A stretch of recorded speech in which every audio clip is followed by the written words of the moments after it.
Hi friends, ఇగో మా పాప అయితే రెడీ అయింది. ఇగో పాలు అయితే పోసిన. ఇగో నేను చాయ్ తాగుతున్నా. మా ఆయన అయినా తాగుతుంది. ఫ్రెండ్స్ హాయ్ చెప్పు అందరికి. Good morning. గుడ్ మార్నింగ్ చెప్పు.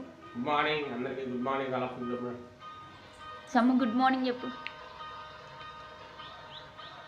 చెప్పు గుడ్ మార్నింగ్ చెప్పు. ఫోన్ చూసుకుంటా వాళ్ళు అవుతుంది. ఫ్రెండ్స్ చూడండి, మీ పిల్లలకి ఇట్లనేనా? మీ పిల్లలకి ఇట్లనైతే కామెంట్ బాక్స్లో కామెంట్ పెట్టండి ప్లీజ్. మా బాబాయ్ అయితే పొద్దున్నే వెళ్ళిపోయింది ఫ్రెండ్స్. అయినా ఇప్పుడు 10th క్లాస్ కదా, అందుకని. మా పిల్ల అయితే స్కూల్కి వెళ్తుంది ఫ్రెండ్స్. బాయ్ చెప్పు సమ్. బాయ్. హాయ్ ఫ్రెండ్స్, ఇక పిల్లలు అయితే స్కూల్కి వెళ్ళిపోయారు ఫ్రెండ్స్. ఇక ఇప్పుడే వాళ్ళకి పంపించేసి వచ్చినాం ఫ్రెండ్స్.